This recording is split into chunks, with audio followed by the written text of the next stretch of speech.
At this time, I would like to call the May 14th, 2026 Des Moines City Council meeting to order. Councilmember Jeremy Nutting will lead us in the pledge. Please stand if you are able.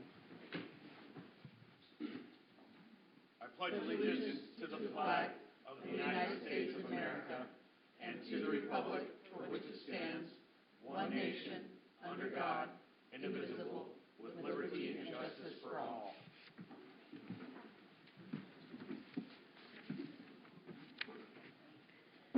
Thank you. Please let the record show that all council members are present. And we're going to start today with a proclamation. Thank you. Is there a motion? Mayor? Oh, I'm sorry. Councilmember Nutting. I move to approve the proclamation recognizing May 10th through May 16th, 2026 as National Police Week. I'll second that. Thank you. Moved and seconded by Councilmember Desmoni. All in favor, please raise your right hand and say aye. Aye. Aye. That passes. The motion passes 7-0. Thank you. Whereas in 1962, President Kennedy proclaimed May 15th as National Peace Officers Memorial Day, and the calendar week in which May 15th falls as National Police Week. And whereas the dedicated women and men of the City of Des Moines Police Department dedicate themselves to protecting the lives, property, and rights of our residents, upholding the law with courage, integrity, and professionalism. And whereas these officers serve as guardians of our community, responding to emergencies, fostering public safety, and building trust through their commitment to justice and compassion.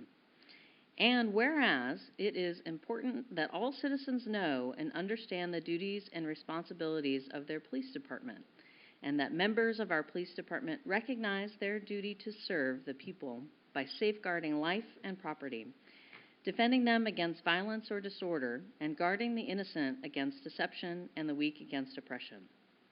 And whereas our police department has grown to be a modern and well-respected law enforcement agency which unceasingly provides a vital public service, and whereas U.S. flags should be flown at half-staff from May 15th for Police Officers Memorial Day in honor of all fallen officers and their families.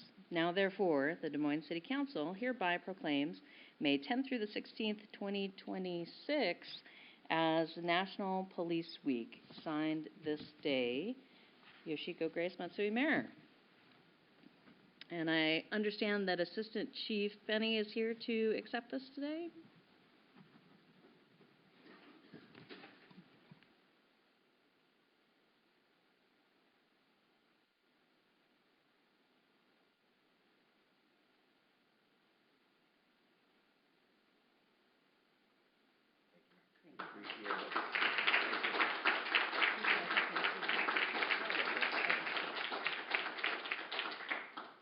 We appreciate the time for the recognition as an agency that has lost an officer in the line of duty. I can tell you that the men and women of the police department are very appreciative of the time for the council to take the time to recognize this police week. So on behalf of the police department and all of law enforcement in Washington State, thank you for the proclamation.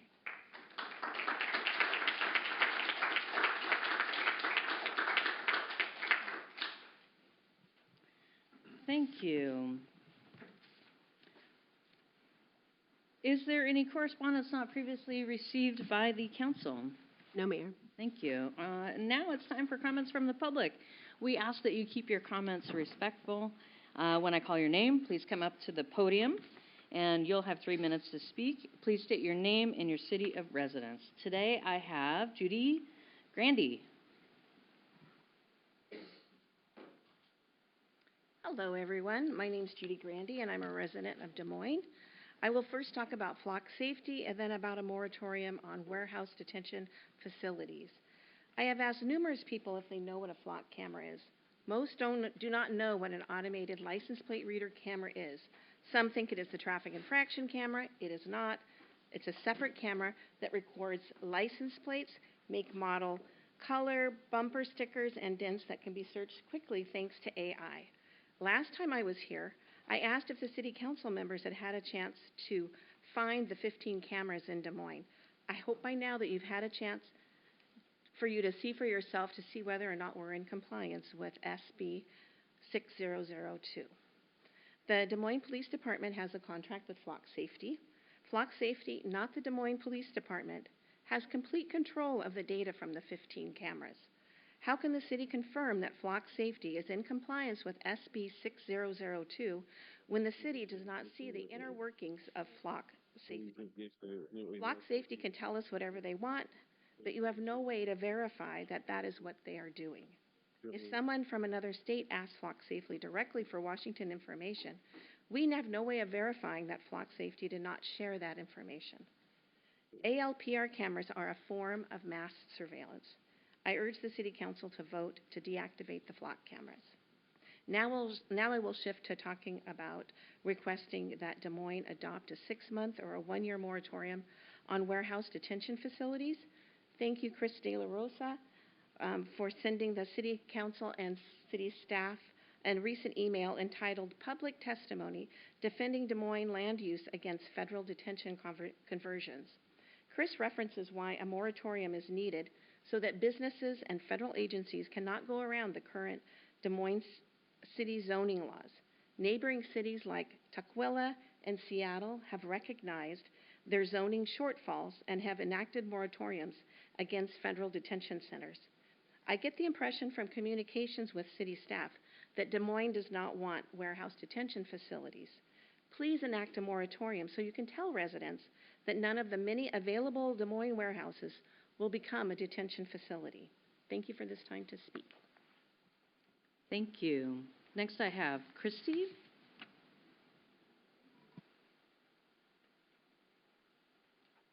Hello, my name is Christy, and I am a Des Moines resident. I have lived here for over 20 years. I've also worked in the Highline School District as a teacher for almost 20 years. Gaining the trust of young scholars can be heartwarming, as it can also be heart-wrenching. I had a kindergarten scholar tell the class the other day that ICE may come and kidnap her because she is brown. This student is an American citizen who was born here. The fact that her family is talking about this at home shows me they are concerned about detention centers. We have school buses that run up 216th Street and over to 24th, right by all those warehouses. Could you imagine the cruelty that we would inflict if one of those gets converted to a detention center and kids have to drive by it daily? Let's try to be proactive and ban detention centers in Des Moines. Zoning laws have loopholes, so rather than chance any nefarious actors by corrupt parties, let's just fully ban them now. Seattle has signed a 1-year ban. SeaTac, Tukwila, Renton, and Kent just passed moratoriums to block these as well. Let's make Des Moines the next on the list and ban warehouse detention centers in Des Moines. Thank you. Thank you. And I have Chris. Hello, everybody. This is Chris, Des Moines resident. I'll just follow up a little bit of what was already presented about the warehouses. It is true that the city manager says that we have zoning codes, but zoning codes aren't enough for ICE and CBD or CBD. You know, they are not following the law, so they can find loopholes into the contracts that we currently have. So it's important to follow the rest of the cities that are surround us. Right now, we're the low-hanging fruit. We have several warehouses where they fit the size requirement that ICE is looking for to create these detention camps. And on May 1st, Sabi, a company that rents out to ICE and DHS, has withdrawn some of their leases already down in Tukwila because of the pushback that people in Tukwila have done so amazingly their work. So we're just asking that be proactive. I know some of you folks on the council here do not want our warehouses because you have zoning codes already in place for this. Be proactive and, you know, grant a 6-month moratorium so we don't have to see any kind of, you know, big protests out on our streets, because it'll come to that, right? I mean, we're seeing it in other cities. I have what I did send in an email just in case you didn't receive it. I'm just going to pass it on over there. And I appreciate it, and thanks for hearing us out. And I wanted to make a note, because people don't know this. On Mother's Day, last Sunday, we had a 20-year-old abducted up at Harbor Freight. Car window smashed, handle busted, pulled out of the car, taken on Mother's Day. This is what the world is that we're living in. We need to put protections into place.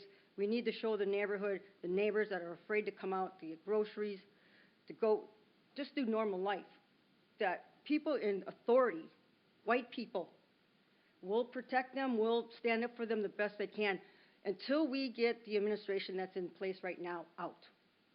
Okay? So, it's happening every day. Renton just had another kidnapping. It's just mind-blowing what's happening. Gotta do something. Thank you.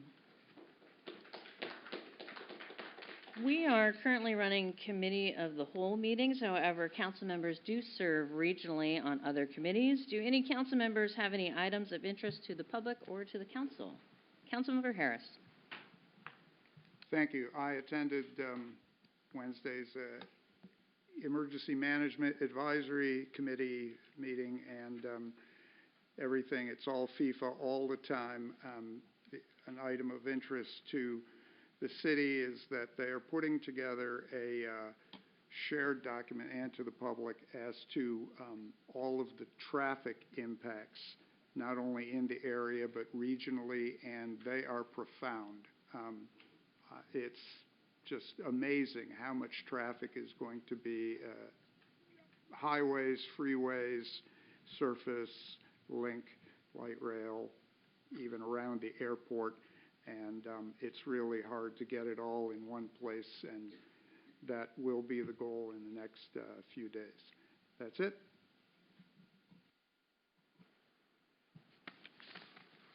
All right. Time to pass the mic, or press the mic, over to City Manager Catherine Caffrey. Mayor and Council, I don't have any items planned for tonight, but I do want to actually address the comments that our speakers are making, because we have all received emails, and this is an issue the city does take really seriously. So ahead of this, we actually asked our city attorney to, again, look at our existing zoning code versus a moratorium and provide us with some guidance. So I'm going to ask Tim to give a briefing on that. Yeah, thank you, City Manager. I just want to say, I guess, that we're ahead of the game because detention centers are not allowed in the city of Des Moines. The council could certainly declare a moratorium and not allow any applications to come in for a period of time. If an application were to come in now, we would deny it based on our zoning code. And at the end of the moratorium, the question would be asked to the council, do you want to allow them or do you not want to allow them? Well, we already don't allow them. So, the question is, if we're going to do a moratorium, is that to consider allowing them? Which I don't think that the council wants. I don't think that's what the citizens want. So I think there's a lot of misinformation out there. They are currently not allowed under our zoning code. So that's not going to stop any actions that ICE is taking in the city, but there will not be one built based on our current zoning in the city. So that's where we're at. Thank you, Mayor. Were there any questions? No, I'm sorry, to the council. Councilmember Harris. As I sent to the city manager, and I intend to put just ask for the council's support to. I think the city attorney framed that extremely well, and to place that on the city website. I think what the planning director did was admirable, but it could be far more concise. And my only question, this is a direct question, is does this mean that the city would basically, if somebody applies and are denied, will the city continue to defend that position? Absolutely. Just like we would with any other use. If it was not permitted, we would defend that position. And I just also want to clarify, when I said that you can't build one, you also can't convert an existing building into that use. So the use is prohibited in the city of Des Moines. I think the public has this notion that somehow a zoning or a permitting does not have any force of law, that it's some sort of thing that can be overridden all the time. And I appreciated the letter you wrote because, you know, zoning permitting is the law. And I hope the council will support just putting something 100 words or less on our website to. We can do that. discuss Great. updating our statement that we put out in March about this issue. How does that sound? Thank you. All right. Oh, let's move on to the consent agenda. Item 1, approval of vouchers. Item 2, approval of minutes. Item 3, surplus property vehicles. Item 4, collective bargaining agreement, Teamsters Local Number 763. And that concludes the consent agenda, Mayor. Nutting. I move to approve the consent calendar as read. Seconded by Councilmember Steinmetz. Let's go ahead and ask if any council members would like to pull an item. All right, seeing none, all of those in favor of the consent agenda as read, please raise your right hand until I call your name. Deputy Mayor Oxiger, Councilmember Steinmetz, Councilmember Harris, Councilmember Desmoni, Councilmember Nutting, Councilmember Bloss, and myself. Motion passes 7-0. Thank you very much. On to unfinished business. Our first item in unfinished business is a presentation, and I hear that Principal Engineer Kai Lei will be presenting today.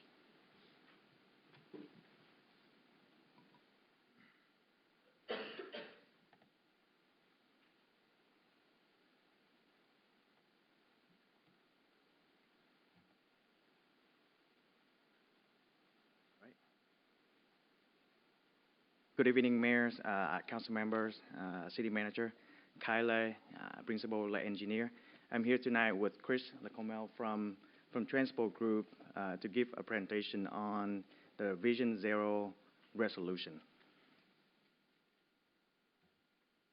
So for tonight's presentation, first we would like to go over the background or just a roadmap of staff effort on establishing a safety framework for the city. Then we'll talk about what is Vision Zero. And then we'll provide an update on the Washington State collision data and why is Vision Zero important. Then we'll talk about what is a safe system approach and how it is a tool for the city to achieve Vision Zero. At the end, we'll give an overview on the comprehensive safety action plan and the upcoming next steps. At the end of the presentation, we'll provide motions for the council to vote on. So in 2024, the city established its long-range transportation planning horizon through the transportation elements of the 2024 comprehensive plan and the 2025 to 2044 transportation improvement plans. And during that process, the public's engagement results show very strong interest of the community in improving roadway and pedestrian safety. And so with that goal and the focus on the safety framework, staff has been working with Transport Group on developing various road safety plans and look out for different grants out there. And so back in March of this year, we presented to the council the 2026 local road safety plan and a grant from the Washington State Department of Transportation called the Highway Safety Improvement Programs. So for tonight's presentation, we'll be talking about Vision Zero. And we plan to go back to council to present on the comprehensive safety action plan in August of this year. And the ultimate goal is to have the Vision Zero resolution and a comprehensive safety action plan in place, so that staff can be on the lookout for various state and federal safety grants in the future. With that, I would like to pass this on to Chris to go in more details about the Vision Zero. Good evening, Council. Thank you very much. Chris Como, Senior Transportation Planner with Transpo Group, and as Kai mentioned, we've been helping the city look at safety issues and crashes throughout the city. We produced the local road safety plan, and the next thing we would like to do is take that and translate it into a broader document that goes deeper called a comprehensive safety action plan. And one of the key pieces is a Vision Zero ordinance or commitment to safety. Vision Zero is internationally recognized as a systematic approach to looking at safety. Instead of isolating incidents and looking at spot locations, you look system-wide and try to establish patterns and trends and look at how the entire system works for all users using all modes. What you can see up here is that there's a comparison contrast between the way things have been done in the past, the traditional approach, and the Vision Zero approach, which is essentially what's considered best practice these days. And as I mentioned, it's based on the safe system approach. It's proactive versus reactive. You don't wait for things to happen. When you look systemically at a transportation system, you're looking at things that might have happened in one location may have similar characteristics to another location where something hasn't happened yet, and you can be proactive and try to do something there so you don't have a collision or something bad happen and somebody get hurt.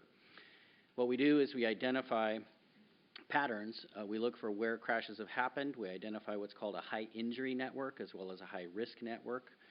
And this approach has been adopted by the Washington State Department of Transportation in the Strategic Highway Safety Plan. You're probably all familiar with the term Target Zero. That's the Strategic Highway Safety Plan. The state has had that in place for many years. They've taken it a step further now. They've adopted the Safe System approach. They've adopted Vision Zero. This has also been adopted by the Puget Sound Regional Council, and the Regional Council in 2025 passed a Regional Safety Action Plan. The City of Des Moines' Comprehensive Safety Action Plan will be built off of all of these. Let's see, is this the... How do I make that go forward? There we go. There we go. Oops, backwards. Okay, why? Why are we doing this? Well, as you can see on the screen, there's been a trend over the last 10 years, and right around the COVID period, we watched this increase in collisions, and this is statewide. This is from the Washington Traffic Safety Commission. And it's been a problem across the state in all the cities that we work in, and Des Moines isn't alone. What we're trying to do is drive these numbers back down. And despite the commitment that the state has made with Target Zero, we're seeing this increase in fatalities and serious injuries. And so it's critical that we take some additional steps and try to be more systematic about how we go about this. We want to adopt the best practices that are being used across the board.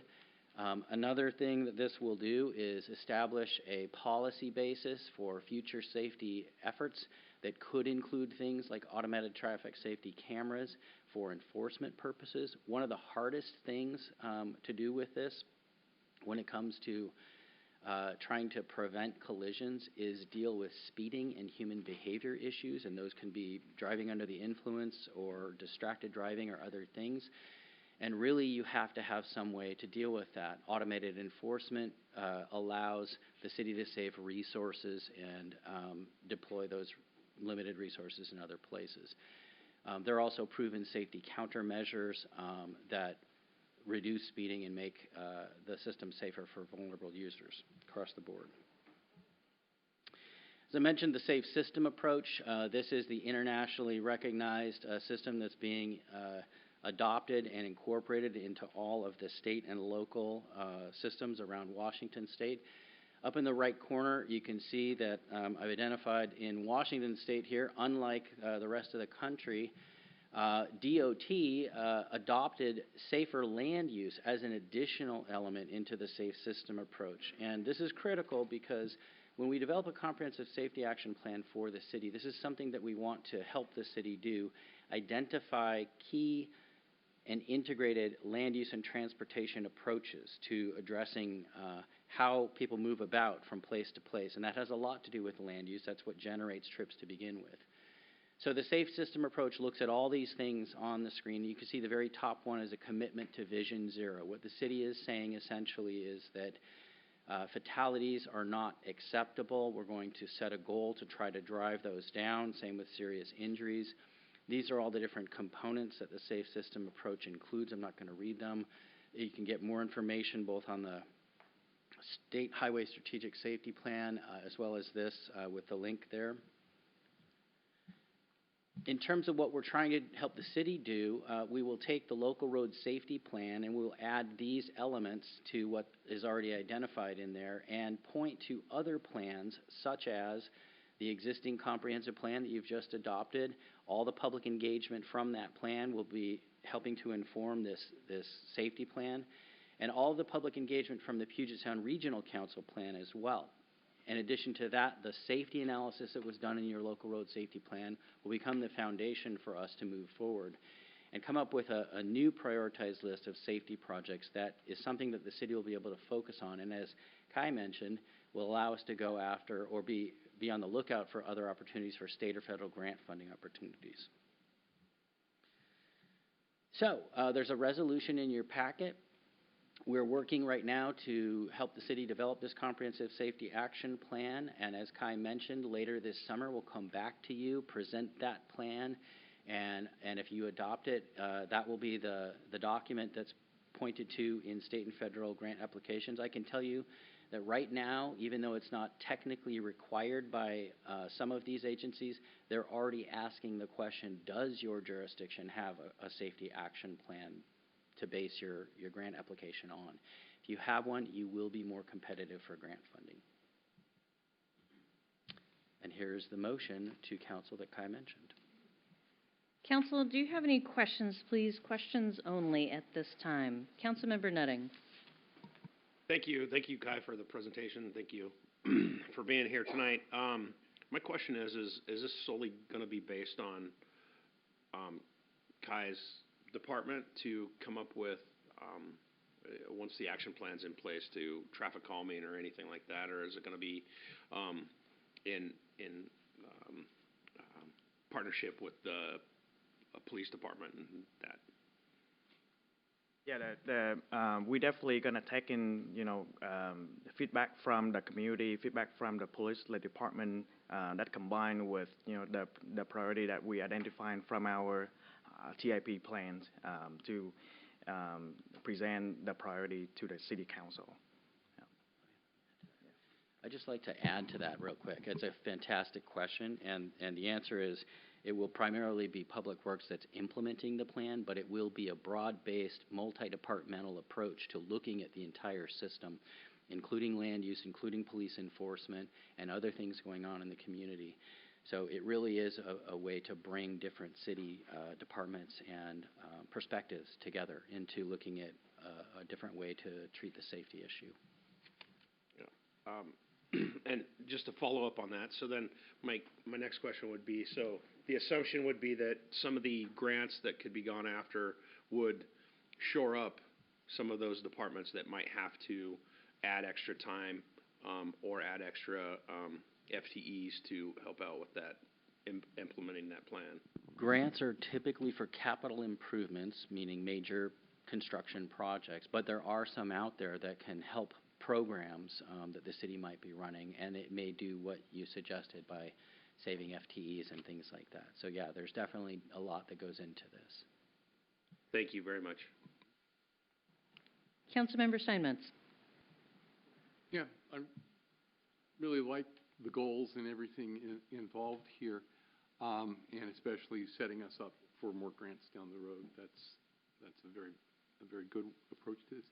Is there any mechanism built into this plan for regular updates where you come back in front of the council and report on how things are going?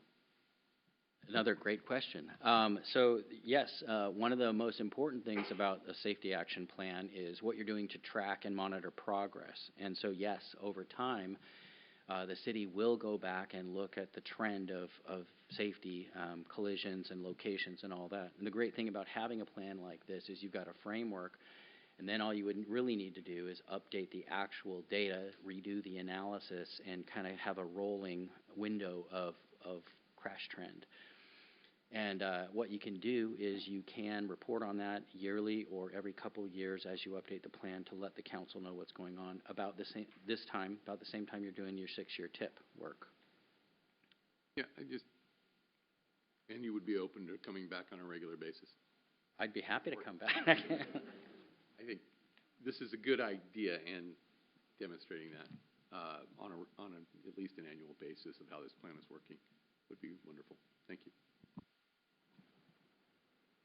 Councilmember Harris. Kai, maybe I misheard, but you used the word the acronym SEPTED, or did I mishear that? You didn't. You're looking at me like you didn't. Yeah, and I don't believe I mentioned that. Okay, then I misheard. Thank you. Councilmember Bloss. Well, I support this Vision Zero, so thank you for giving the presentation today and for working on this. My question, is this solely on land-based transportation? Do you also look at marine-based? We have, hundreds of boats in the marina. We have a boat launch in Redondo. There's potential for collisions and injuries there. Are you looking at that at all? Not in this particular plan. It's something that the city could certainly do as another initiative, but this is specifically about surface transportation and particularly vulnerable users and vehicles. All right, thank you. Anyone else before I go back to Councilmember Nutting?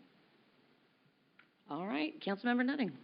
I move to approve draft resolution number 26-003, adopting the Vision Zero goal and timeline for the city of Des Moines and to apply the safe system approach to achieve this goal.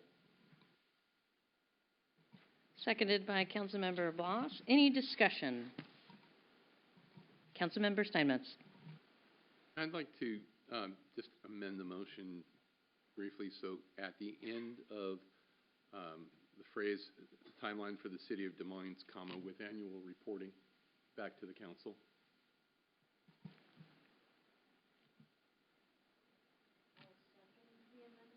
Okay, so I have a motion and to amend and a second. Any discussion on the amendment? Councilmember Harris. That's fine. In fact, I was going to ask for just if there was some way to, I was just going to ask offline if there were some sort of more specifics, because I'm sorry, you're speaking to the amendment now. I am, and I would like some kind of definition of what that update might entail, because I'm in favor of the broad strokes, but I would have preferred to have sort of, this all struck me as a little abstract. So an annual update is a great idea. I would just like it to provide some kind of metrics or detail or something along those. I'm sorry. No, go ahead. Yeah. When we bring back the next step in August, we can include those details. Groovy. Thanks. Any other discussion about the amendment? Should we restate it just so we make sure we have it? Yes. Okay. Then I am moving to amend the resolution to insert just after the phrase timeline for the city of Des Moines, comma, and report back to the council on an annual basis, comma. So inserting. Okay, and that sounds good. All in favor of amending the motion, please raise your right hand. All right, looks like it's unanimous. Thank you, Deputy Mayor Steinmetz, or Deputy Mayor Oxiger, Councilmember Steinmetz, Councilmember Harris, Councilmember Desmoni, Councilmember Nutting, Councilmember Bloss, and myself, 7-0. Okay, and let's move on to the amendment itself. Is there any further discussion, or I'm just going to call for a vote? All in favor of the amended motion, please raise your right hand. Deputy Mayor Oxiger, Councilmember Steinmetz, Councilmember Harris, Councilmember Desmoni, Councilmember Nutting, Councilmember Bloss, and myself. Passes 7-0. Thank you very much.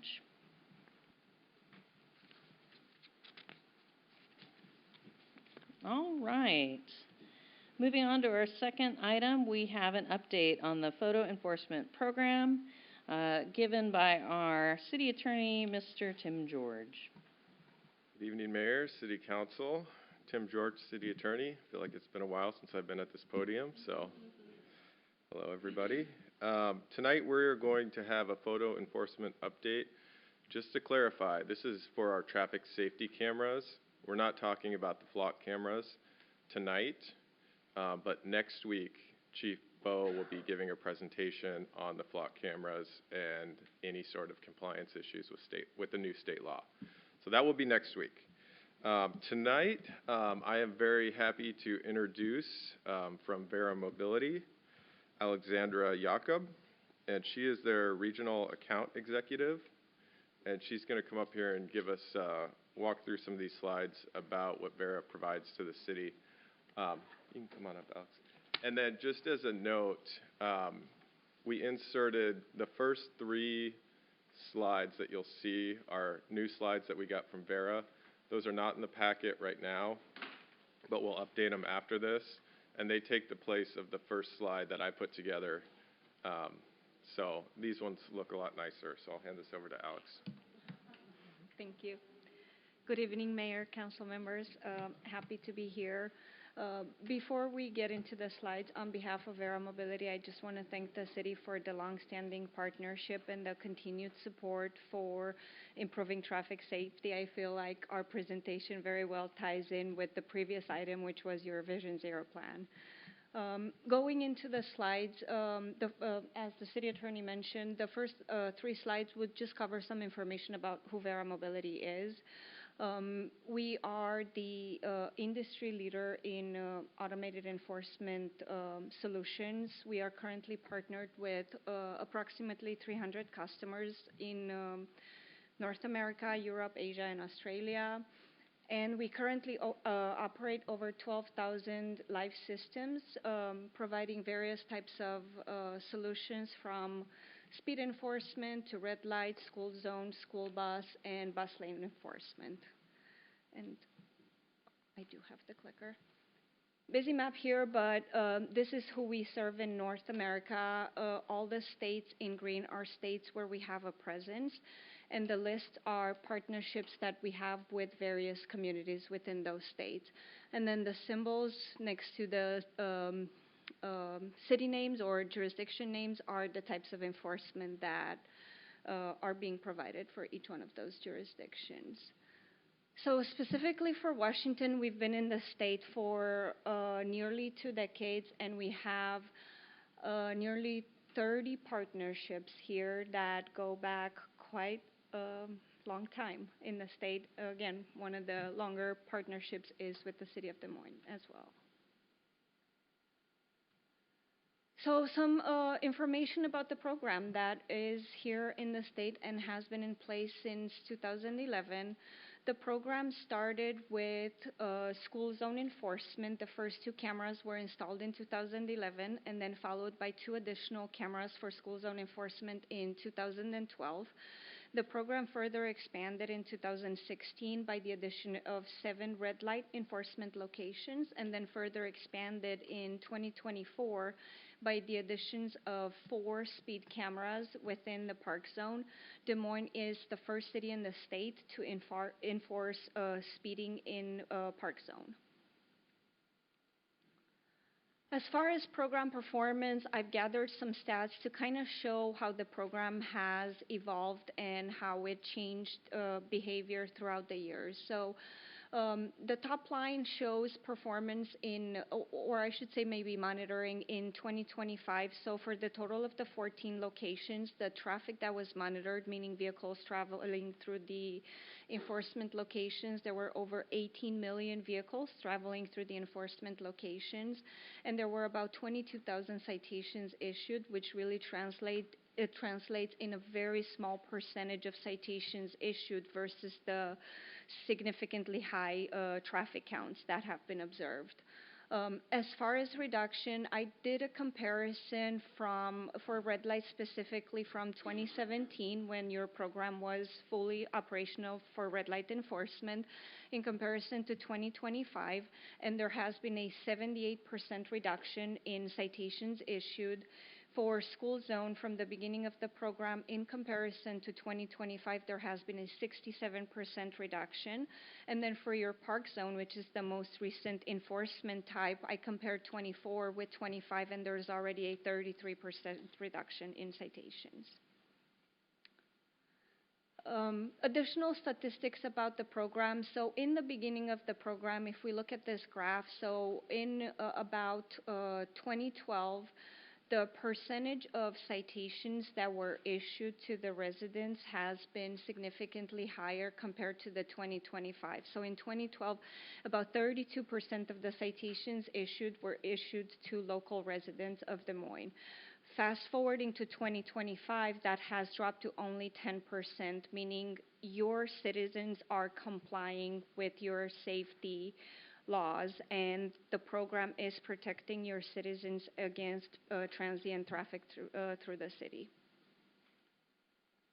And similarly, some other statistics about the program, looking in 2024 when your program was fully built out, including the park zones, there was a higher rate of recidivism, meaning for people that received 3+ citations, that percentage was 3.8 in 2024. It further decreased in 2025 to, I'm sorry, that's a little hard to read, 2.7%. So that means that people in general are starting to comply more and more with the program, and the recidivism rate keeps going down.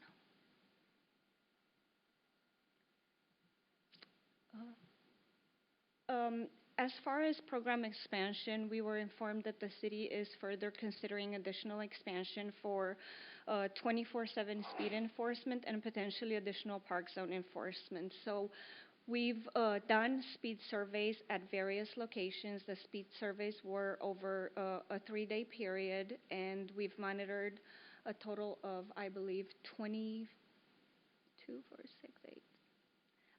locations, 16, 18 locations, and we've gathered traffic flow through those locations along with potential violations. The speed threshold that was set was at 6 miles over the posted speed limit. So what we see as far as total potential violations are numbers of vehicles that were going 6 miles over the posted speed limits in those areas. We then took that data and we kind of translated it in potential volumes expected should systems be installed there. So with this table here, what we did is we took the speed survey results at 6 miles over the threshold, and we translated those into monthly volumes. Additionally, to give a understanding of the expected volumes once the systems go live and are in place for quite some time, we only took 5% of the speed surveys to give an understanding of the number of events that would be captured by the cameras. Furthermore, there is a certain throughput, so not every event that's captured by the camera ends up being as an issued citation. So the last column there shows potential number of citations issued from each one of those locations. As far as implications for the additional expansion, similar to what has been done in the past, any new locations would not bear any kind of upfront cost to the jurisdiction. We would continue to collaborate with the city to confirm viability of the new locations to make sure that there is good justification and safety benefits from additional enforcement at those locations. And then probably collaborate with the city attorney furthermore to work on a contract amendment. And then I'll let him take over. Yeah, I'm going to take over for one slide here. So as far as next steps go on the city end and on the city council end, We are preparing an ordinance to bring forward to the council that would authorize what are essentially known as general speed cameras. These are new that have been authorized by the state legislature. Based on our population, we're allowed 3. You get 1 per 10,000. So we're qualified for 3. They've put in a lot of requirements for locations on those, and some of that information is detailed in the packet. But there's certain studies that the city has to do to bring forward to have approved involving equity issues, speed, and all that. And so that's kind of why we're here tonight following the Vision Zero, is that Vision Zero is part of it. And the council also heard about the local road safety plan in February, which looked at these sites that we studied. So all of this is being integrated into essentially a report that the council will approve that will meet all of the new requirements of state law to say that, you know, we didn't just choose these locations because we wanted them there. We chose them because they meet the requirements and there's legitimate safety issues. So that's kind of been the basis for this whole build-up to where we're at now. But we're almost there, and we're going to be bringing that forward to the council soon. We'll be bringing forward the contract amendment with Vera to install the cameras, like what was just mentioned. So in your packet, attachment 2 shows the map with the locations that we studied. I think what Alex, if I just jump back here, all of these sites had a lot of infractions. And if you were to, you know, kind of multiply these by fines and all that stuff, I mean, it's a serious issue, and there's also, you know, some serious financial piece that would be involved here too. But we can't put cameras at all these locations because we only have so many that we can do. But what we looked at is our 3 most severe sites. And so what we're going to be coming back with is the recommendation at Pacific Highway, northbound. If you see that one, that was one of our biggest sites. Also, 24th, that's in the business park leading up to the new freeway entrance. We believe that we can do northbound and southbound on that. So that would be our 3 general location cameras. We have also identified 20th and Kent Des Moines Road is having a serious speeding issue, and that shows up as one of the top ones on here too. That one, we've actually classified that as a school walk zone because it's within a mile of the schools right there. So we're going to be doing some final analysis on that just to confirm that we have students walking to and from. And then that kind of puts us under a different prong of eligibility, just like our school zones and our park zones. So that one, it won't be while lights are flashing, but because it's not a school zone, but it's a school walk zone, so it'll be 24/7.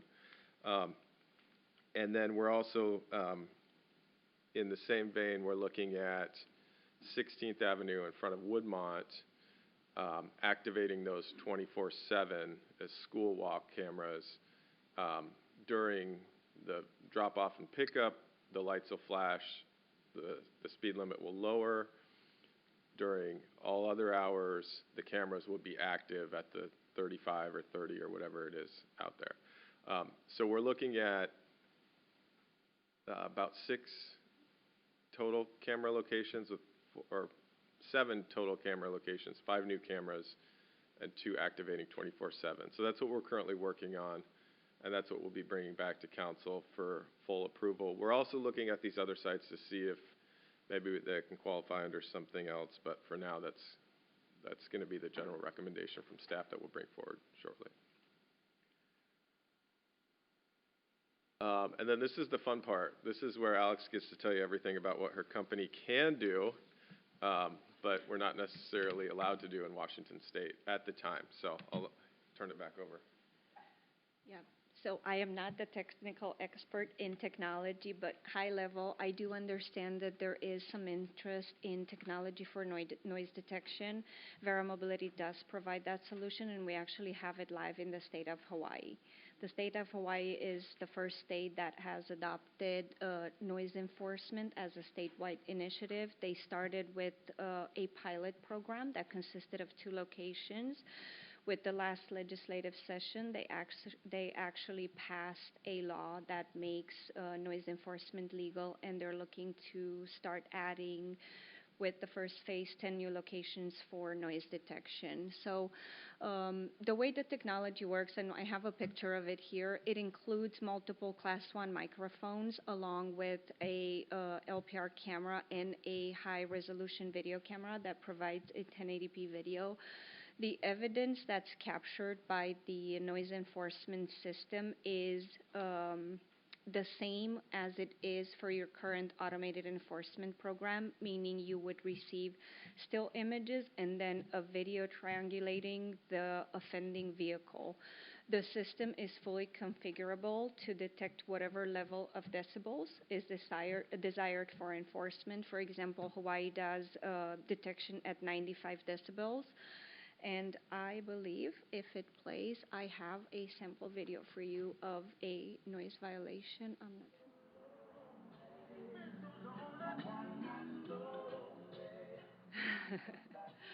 This is in Waikiki Beach, a lot of noise violations in that area, so the state was very happy when they were able to pass legislation. Additionally, another technology that I understand might be of interest is point-to-point speed detection or average speed detection. So the way this solution works is actually our traditional fixed system that can detect both red light and speed. So there are two systems installed within a corridor, one in at a point of entry and one at a point of exit.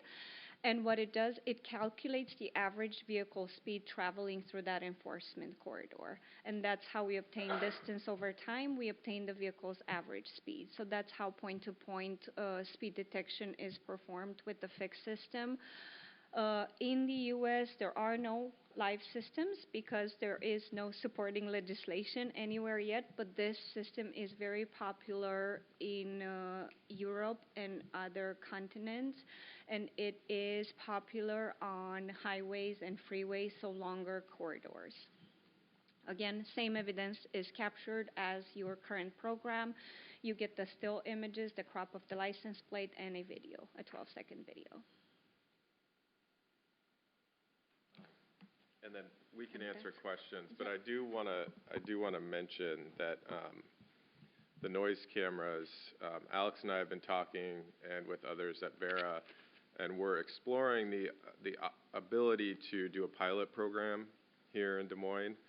It would be something that obviously wouldn't issue infractions because we can't do that, and it also wouldn't kind of do the back office stuff, like it wouldn't notify people, but it would collect data that I think could be helpful in advocating with our state representatives. So that's something, there may be a cost to the city for that. So we're in discussions on that. So that would be just putting that out there. That's something that we can pursue. And so we're having those discussions right now. Thank you. Thank you very much, Alex. This is an update, program update, and so we have time for questions and discussions. Councilmember Blas. Thank you. Tim, are we limited on school zone cameras, the number of school zone cameras we can have? Not on number. Okay. But every camera we put in, we have to justify with the data. So. Okay, because I'd be in favor of having more automated enforcement cameras by all the schools. My son goes to North Hill, and there's definitely speeding there. And it doesn't look like it capture any of the data, but I would be in favor of having something there and really in front of every school and every daycare. Would that be included in the school zone? Daycares are not. Okay, then every school, at least getting the data to see if we should install them in front of all of them. Yeah, and we can Vera's very good about helping us out on those studies. And then when we have like the little radar with the speed, there's no cameras to it. We can take that data and see if there's how much infraction we have, right? So we wouldn't. So that data is already there for some of these. That locations. captures it. Okay. Yes. Thank you. Councilmember Steinmetz. Yeah, very nice presentation in terms of helping us really understand, at least to some degree, how all this works and the value of it, which is really clear by some of the studies that you've done. You made a mention of point-to-point cameras. My impression was that they have point-to-point, but they're based upon plates in the ground right now. Is that not the case in Washington State? You know? I think the question that we got about point-to-point was more over longer distances.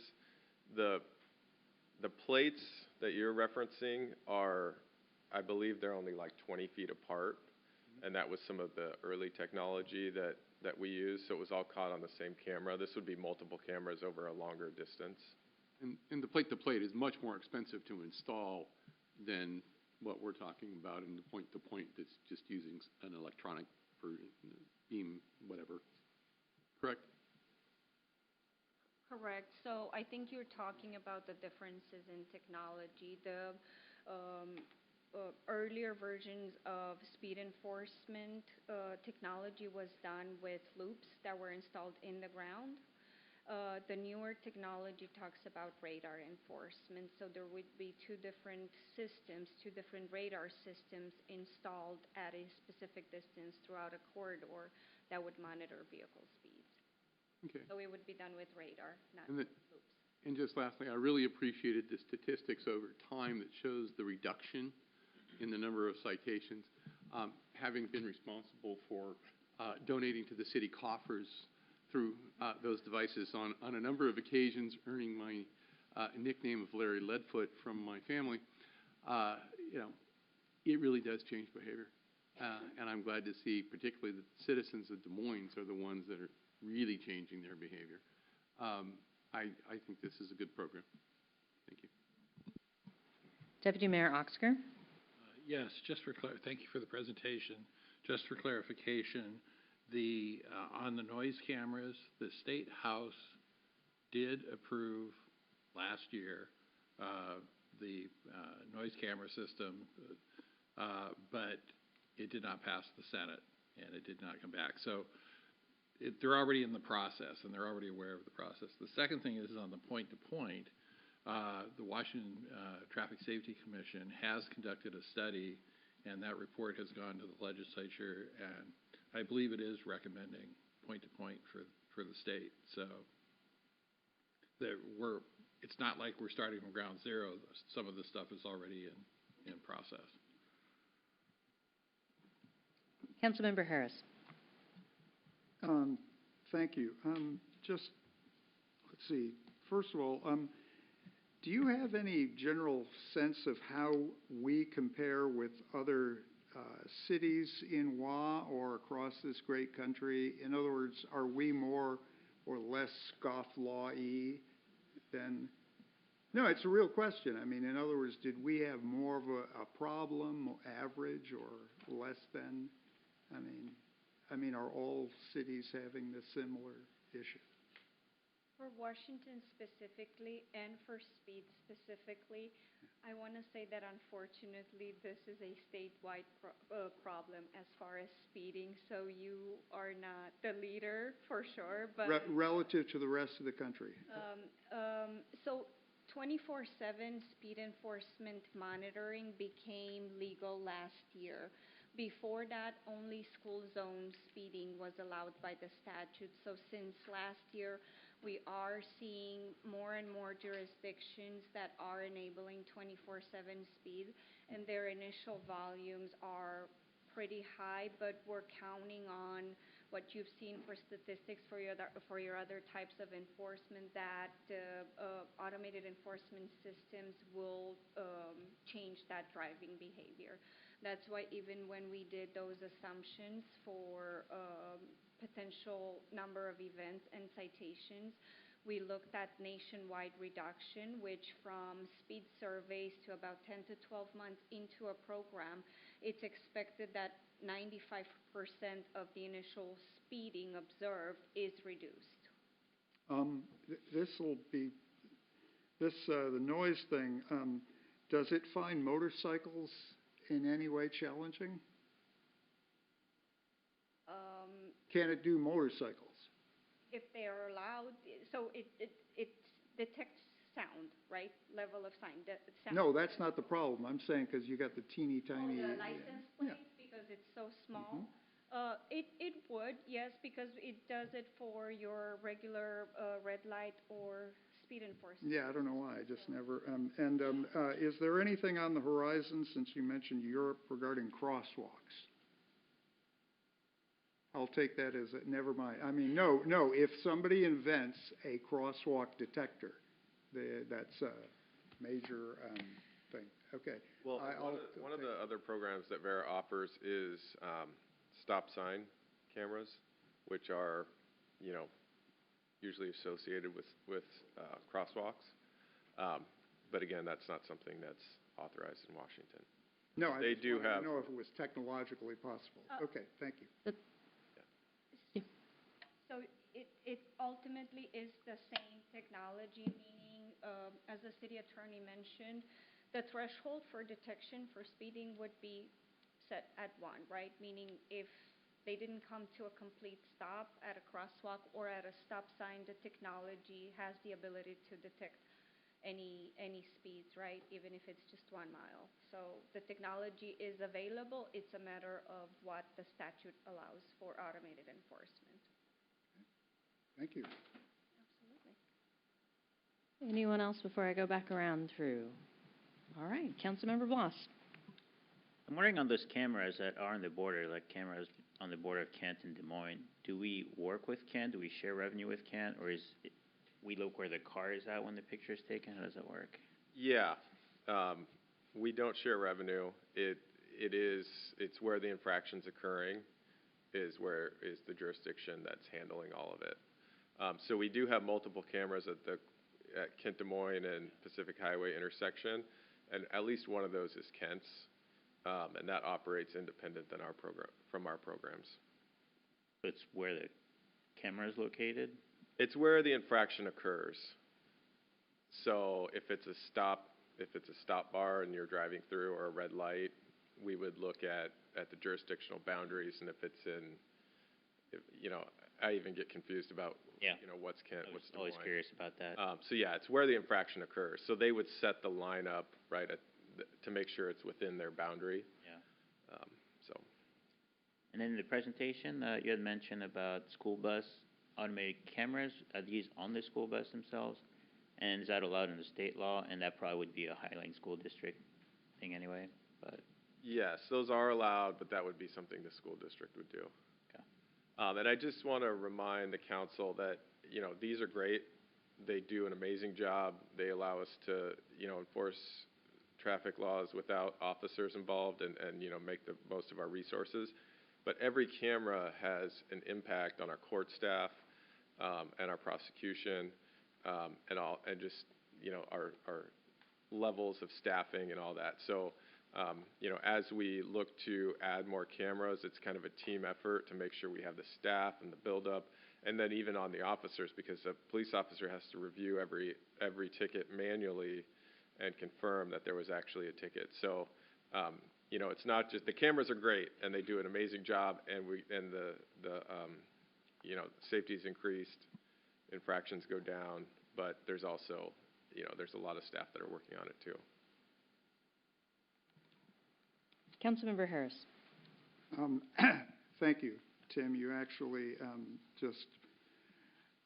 I would just, my only thing about bringing in new cameras is that when they are proposed, if we could somehow quantify, I'm just thinking back to when the original ones were done, and it really was quite the court thing initially was, and if somehow there was a way to provide the cost or the staff time in processing those, because we see the top line revenue deal, but somehow it might be. Anyway, moving on, are all of the proposed ones north-south? I just. For the most part, because you're going to get your commuters, and that's, you know, people are speeding to and from work, unfortunately, and that's where you get your highest traffic levels. The Kent Des Moines Road, I think that might say north-south, but that one's really east-west because you're connecting the highway. Most of the complaints, the public, there'll be people going down 223rd, or they'll, you know, 272nd. And there's certainly some areas, but a lot of those have less traffic, And so you'll have some outliers where you'll have a vehicle go very fast, or you'll have 1 an hour. And then on these north-southbound routes, you'll have 10 an hour, or 20 an hour. So that's really where we looked at. And I'll just tell the council to select these 7 locations or 14 locations that we studied. We used data from the police department for infractions and their known speeding locations. And then we also used accident history from engineering staff. So we were able to combine those to find these locations. But certainly everyone knows a location where, you know, they've seen speeders. And so there's certainly problems everywhere, but these were our 7 highest. Okay. And last but not least, regarding signage, just if you convert a school zone to 24/7, I guess my concern would be it's now a dual purpose thing. And so is there some way we could do the signage so that it makes it clear? Because I can see people getting a ticket at 7 p.m. and going like, what's the deal here? It's not, you know. Yeah, and so there's, you know, traffic engineers, they have a whole book on what signs need to look like and for what reason and why and all that. And so there are very specific signs that we would have to install, and there's periods that they have to be up for. And so we would meet all of those, because if someone were to challenge it in court and we didn't meet that, you know, they would all get thrown out. So yes, there are specific signs. They would have to be very clear, and we would put those in. Thank you, sir. Thank you. I had one more. In regards to the general location speed cams, could you go over again who sets the limit on how many we can have per city and what that is based on? Yeah, the state legislature authorized that in recent law, and we are allowed 1 camera per 10,000 residents. So for now, we're allowed 3, but, you know, maybe a few more years, we'll get our 4th. Right. Maybe, but just to clarify, the number of cameras is different depending on what its function and where its placement. Absolutely. So it could be tempting to generalize and say, oh, if we can have unlimited number or a camera at every school, then why can't we have them everywhere else? Yeah. So we are limited by state law to that 3 per 10,000. Thank you very much. Thank you very much for the update. I appreciate it. Mm-hmm.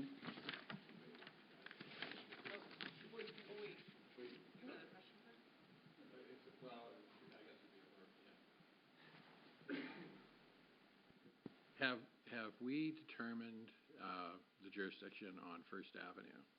Is it shared jurisdiction with Normandy Park, or is it solely their territory or ours? I'm looking at Tommy and trying to read lips. Normandy Park. Oh, wait, Normandy Park. So First Avenue is totally Normandy Park. Great, thank you.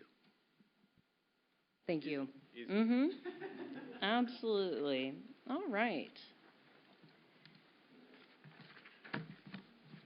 The purpose of this next agenda item is to go into a public hearing on the 2027 to 2046 Transportation Improvement Plan, also known as the TIP. I will now open the public hearing. We will begin with a staff presentation with City Engineer Tommy Owen. Good evening, Mayor and City Council. Tommy Owen, City Engineer. This evening, I will be presenting the city's 20-year update to the Transportation Improvement Plan. So what is the Transportation Improvement Plan? Well, I've given this presentation. This is the 3rd time in the last 6 months now, so it'll be very familiar to most of you, I think. But what it is a prioritized list of 89 planned transportation projects. This list is not financially constrained. And the prioritized list, I want to just be very clear on this too. Whether a project is listed as 10 or 60, staff is always focused on looking for grant opportunities, partnership opportunities, any way to make those projects happen. Because the reality is we have about 7 or 8 annual projects. They're typically just funded by city funds.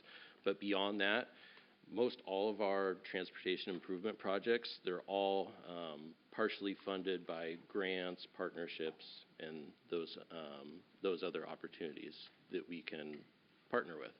And so that's really how our projects come to fruition, is finding partners and bringing those projects forward.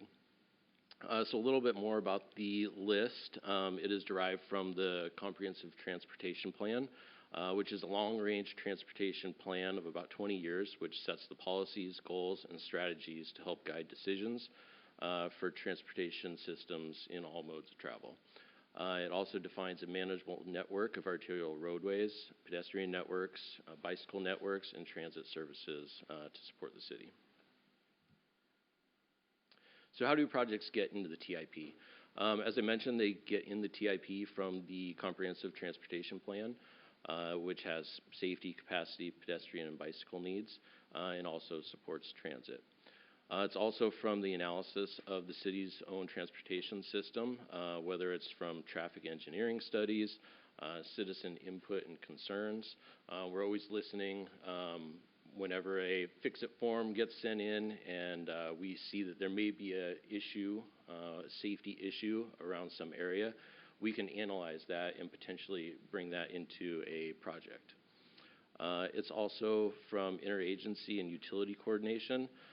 Some examples are with other cities, Sound Transit, WashDOT, and a good example of that right now is our partnership with Midway Sewer District, who is currently working on 16th Avenue.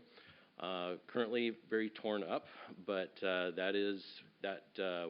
we partnered with them in an interlocal agreement so that we could maximize some of the paving on there. So the sewer district was going to pave mainly the east side of 16th, and the city was able to partner with them to pave the remaining portion of 16th Avenue. And unfortunately, due to weather, the paving of 16th was pushed back to next week. So we were hoping to get some asphalt down yesterday, but that'll be pushed to likely Monday, Tuesday, Wednesday, weather dependent. So how is the TIP used? It provides direction to staff for development of our capital improvement plan.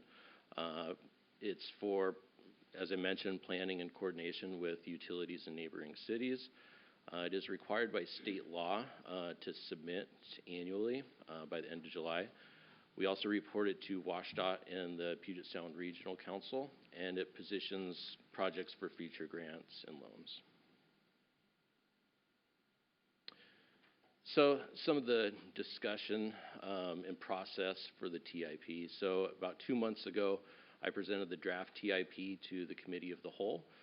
Since then, we gave a public notice in the Seattle Times for tonight's public hearing.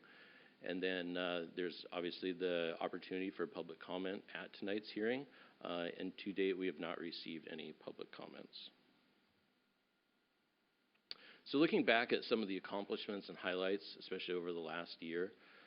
So right now, we have the Barnes Creek Trail project on 240th between 16th and 20th. It's under construction. That project will wrap up likely in spring of next year for the final paving. Most of the improvements will be likely done this year, but just due to weather conditions, I can likely see the final paving of that early next year. Right now, we've completed the water line, which was another partnership with Highline Water District, and next week we'll be starting the joint utility trench for more utility work. Priority 9, the Neighborhood Traffic Calming Program.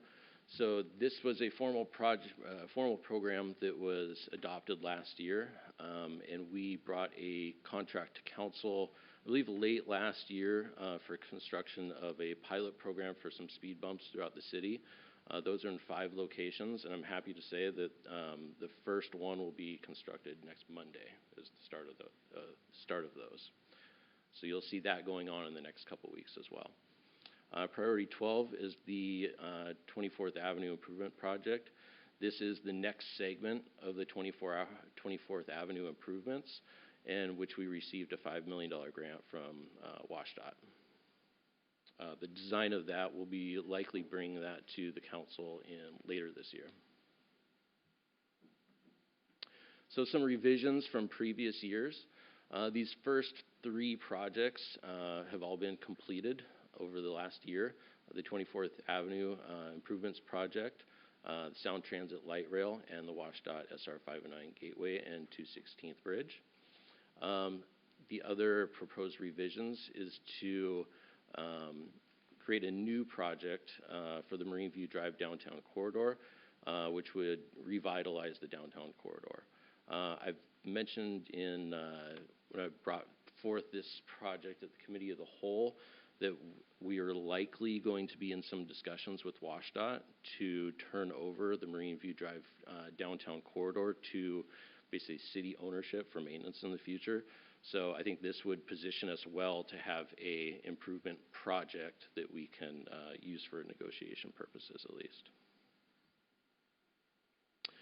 So last December, staff was also directed to investigate including a last mile project into the TIP. So we've brought forward that as a priority 23 for last mile transit service.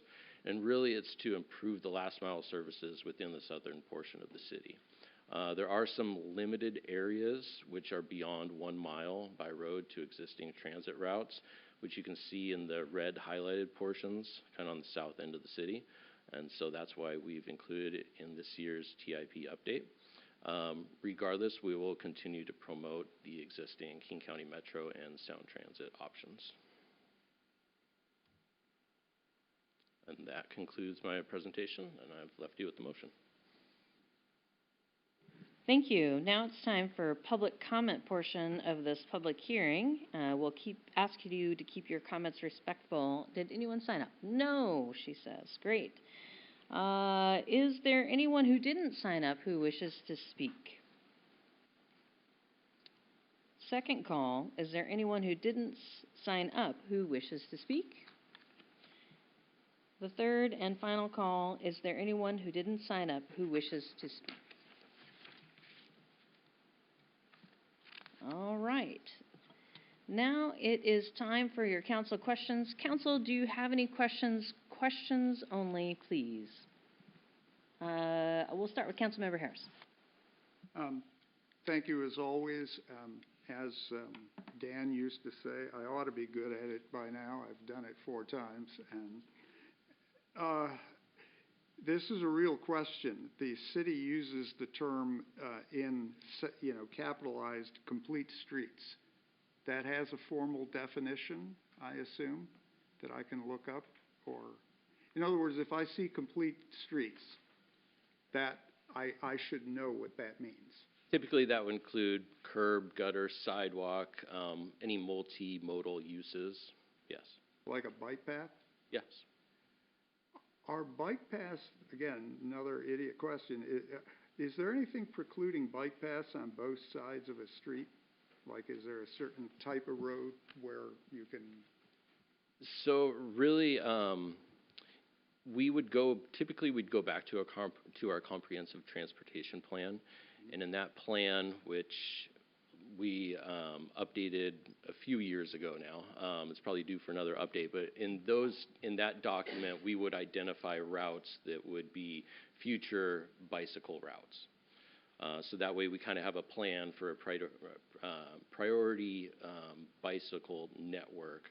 So when we do improvements on those streets in the future, we already know that, yes, this is a route that would have bicycle lanes. No, I just meant is there any formal thing where like a road that is just a 2-lane thing shall have a bike? Because I'm just always struck by how a bike path will be on one side of the street for a couple of blocks, and then it just kind of goes over there, and then it turns this way.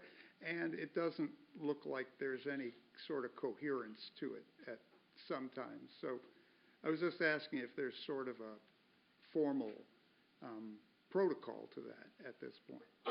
A lot of that typically goes back to frontage improvements with developments. Yeah. And so you may have a development where they were required to build up to the current standard. And the current standard may show a bicycle lane in front of their frontage, so they would put in place those improvements. Whereas down the street, that parcel has not developed, and so those frontage improvements don't exist. Okay. So this is something we could, council could consider, just sort of having some kind of standard for, Yeah, and we have all that in our street standards. okay, you do? Yes. Okay, good. I will ask you about it offline. Thank you. Councilmember Steinmetz. Yeah, Tommy, good list. I do appreciate the addition of downtown and your strategy with that. I think that's a great idea.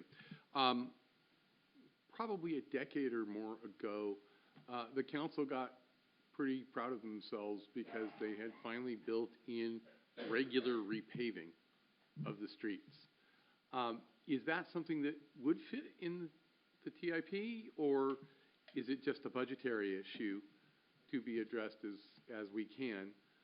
So that is number one in our TIP currently, is our annual paving program. And it is funded in our CIP on an annual basis of around, I believe, $1 million.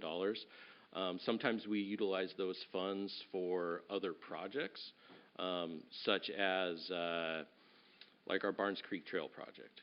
So we may not be doing necessarily a overlay project this year, and in all honesty, we don't have the staff resources to do that right now, but we can put some of that paving money into those projects so that we can do more paving than we originally maybe anticipated. Yeah. I think it's always good to reiterate that's a real high priority to try to get that done, because I think it slips by. If you can do it in the Barnes Creek Trail, there's a significant part of the street that's being torn up. I am assuming that's where we might deploy some of those funds. Right. Any plans on 16th? 16th, what area of 16th? The part south of the bridge over Saltwater State Park. So that was paved about 3 years ago, basically from 250th to 260th with our paving fund. Okay, maybe I'm confusing the street because it just got torn up for the pipe. So yeah, from 240th to 250th, so north of the bridges, yes. So the funds that we used in partnership with Midway did come from the annual paving program. Okay, great. Thank you. Deputy Mayor Oxiger. Yes, thank you for the presentation. Do we have any kind of time frame on the next segment of 24th? The segment from 223rd to 216th? Yes. So yes, that is the one that we received the $5 million grant for, and so we will be going to design hopefully by the end of this year. Yes, but I mean beyond that, as far as actually then proceeding to construction. I would say that design and right-of-way acquisition would take about 2 years before we could get to construction. Okay, and then if construction is anticipated to be 28, 29. About a 2-year process. Yeah. Okay. Thank you. Mm-hmm. Councilmember Desmoni. Thank you for the presentation. I did have a question about priority 9. Those were the slow, I forgot the language, I'm sorry, slow zones, slow down. Bring it up. Traffic calming. That's why I forgot it. Yes. I was wondering if those places were chosen kind of from the presentation we were just talking about, the places that seem where that needs to be more safe, or were those areas of places that were decided already? Right, so those were really decided already, and as part of our traffic calming program, it's really a program that is based on community feedback. And so the locations that were picked on that were based on just input from the community. Our staff would go out there and do a traffic study of those areas, and then it would get ranked in a list. And so we basically chose those as the top 5 locations throughout the city. And is the list somewhere, or is that a secret? Yes.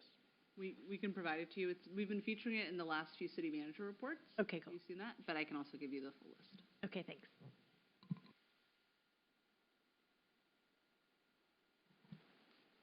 All right, we will now close the public hearing. Is there a motion? Councilmember Nutting.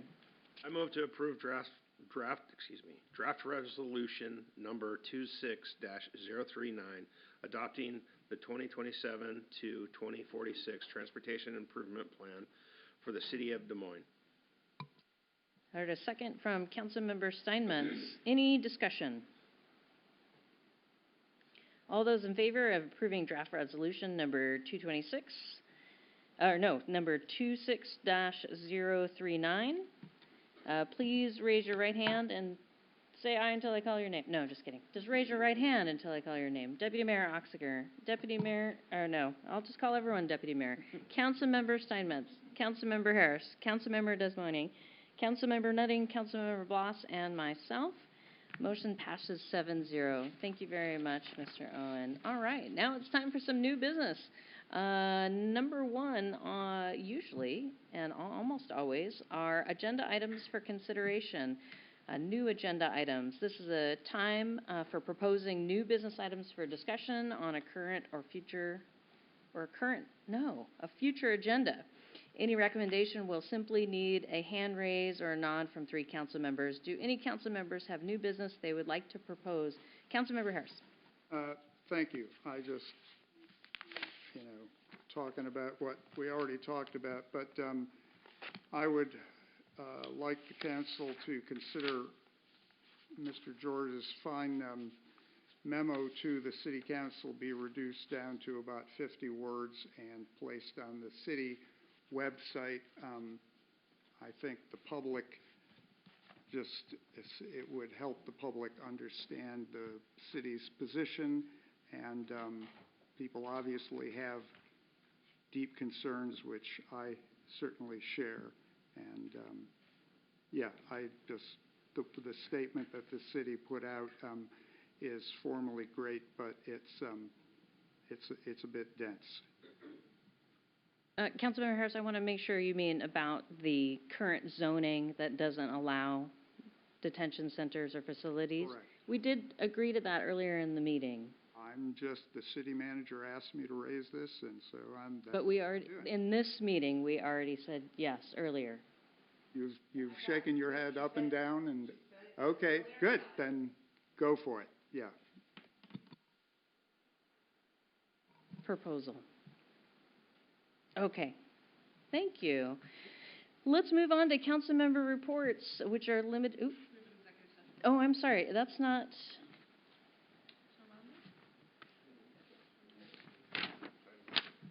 Oh, I'm sorry. No, it does. Councilmember report now. Oh. Then executive I'm session. sorry. It does say that.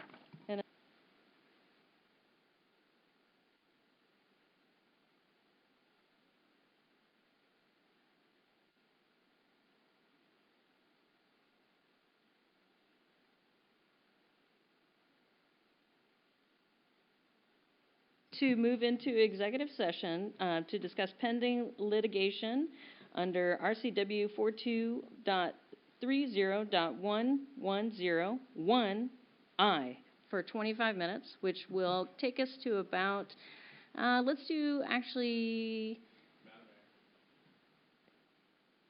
Can we ask for a 5-minute Additional break? Or a break before we go into executive session? Sure. Let's do 30 minutes total, and then we will break, come back here at 7:58. Thank you. Question. Yes? So doing council member reports After, afterwards. yes. Yeah.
All right.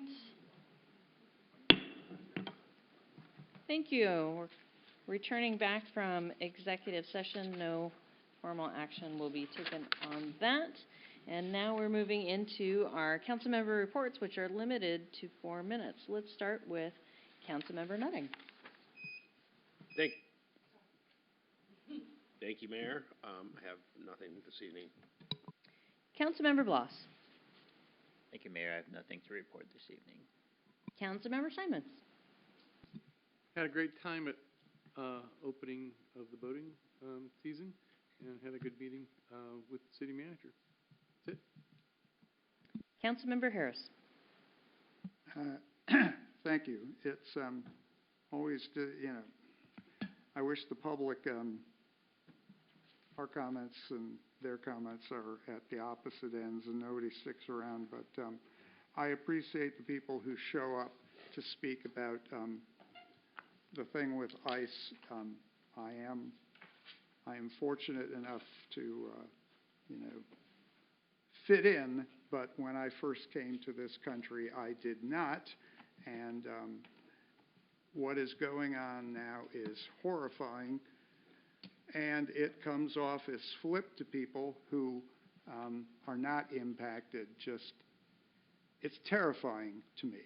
And same thing with Flock is that, part entitlement is basically like, hey man, if you ain't done nothing wrong, you got nothing to worry about. That's entitlement, just by definition. So a lot of times people will get 99% of the details right, but that don't mean their concerns are not legit. And I appreciate putting something straightforward on the website about that detention thing. I attended the last airport meeting, and there's this thing called the Overton window in politics. It's just things move in a certain direction, and even after, you change, there's no going back. The city, I watched the last airport meeting, and people were still talking about a third runway usage agreement that never happened. And if you have to pay people to relearn things every 2 years or so, of course you're going to screw up continuously.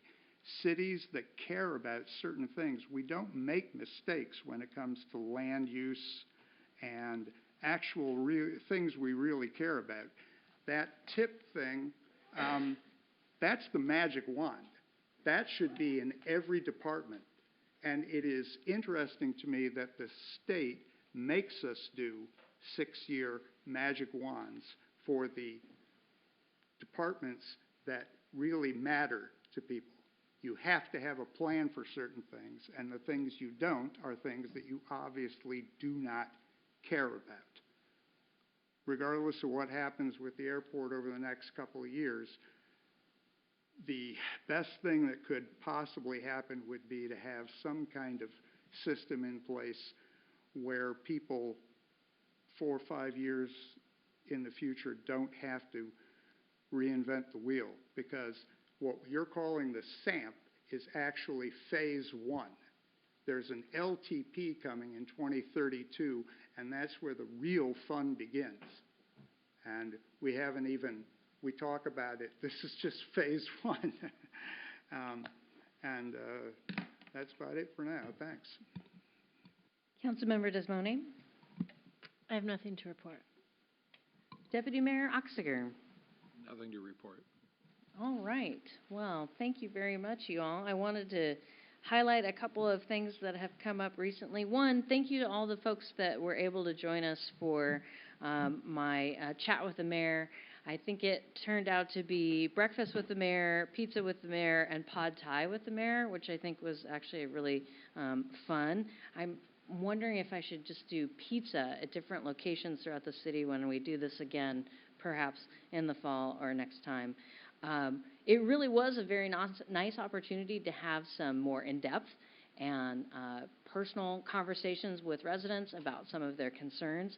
And I want to say thanks to those restaurants, Alina's, Tandoori Slice, and Emerald Tattoo for hosting us for those events. And thanks to Bonnie and others for helping me put those on. I really appreciate it. We have some really important issues that we'll talk about, some ribbon-cutting type activities that are coming up in the future, including the reopening of the Redondo Pier. I'm sure you'll hear more about that coming up very soon, but please keep your eye out for celebrations around that coming up in mid-June. I had the privilege last night, and I know Councilmember Bloss was there as well, to go attend the Des Moines Dollars for Scholars reception for scholarship awardees and recipients down at the Yacht Club. This is a program that is heavily supported by the Yacht Club First Mates, by Rotary. Recology of King County also sponsors a scholarship. Some families in the area, including the Snur family, the Millhausler family, and some other organizations. Legacy Foundation, of course, as well as the city. We have a scholarship that we were able to award that is dedicated to Officer Stephen J. Underwood. It's the Memorial Scholarship. And I want to say congratulations to Morelia Diaz for her receiving that award.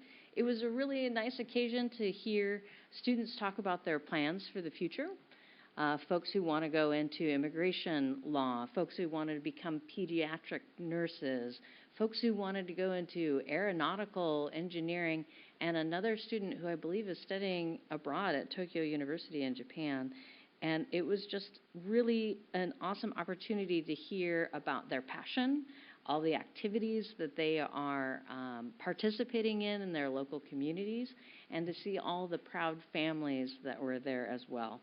So I'm hoping that we can continue to support regional scholarships like this, and maybe even invite some students to come in and talk to us about it in the future. Thank you very much. We are at the end of our meeting. Our next meeting will be a regular City Council meeting on May 21st, 2026. I am looking at Councilmember Nutting for a motion to adjourn. So moved, Mayor. Second. All right, all in favor, please raise your right hand. A motion passes and we are adjourned. Thank you.